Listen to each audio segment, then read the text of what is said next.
እንደኔ ሰውን የሚያሳብዱት ሁለት ነገሮች ናቸው። የመጀመሪያው የምታውቃቸው ሰዎች ጋር መኖር ሲሆን፣ ሁለተኛው ደግሞ ብቻህን መኖር ነው። በዙሪያዬ ያሉ ሰዎች ሁሉ ኤክስፓየር ዴት አላቸው። ሲሰለቹኝ ብላክ ሊስት ውስጥ ከታቸውና አሰወራለሁ።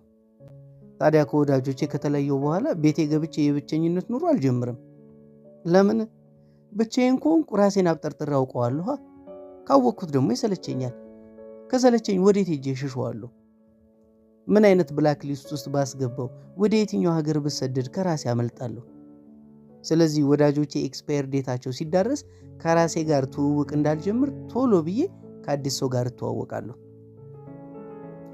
ወንዝና ተራራ መጎብኘት አልወድም። የምጎበኘው ሰው ነው። ህይወት ያለችው ሰው ውስጥ ነው። ለኔ ቀርቤ ስለሚወዱትና ስለሚጠሉት ነገር እጠይቃቸዋለሁ። ስለ መጀመሪያ ፍቅራቸው እንዲተርኩልኝ እገፋፋቸዋለሁ። እስከዛሬ ለምን ራሳቸውን እንዳላጠፉ ለማወቅም እሞክራለሁ። ብቻ እያንዳንዱ ሰው ውስጥ የሆነ የሚተረክ ህይወት አላጣም። ችግሩ ልክ ልትጎበኙት የሄዳችሁበት ቦታ ከ3 ቀን በኋላ ማስገረም እንደሚያቆመው ሁሉ በሰው ውስጥ ያለው ብዝሃ ህይወትም ከ2 ሳምንት በኋላ ይሰለቻል።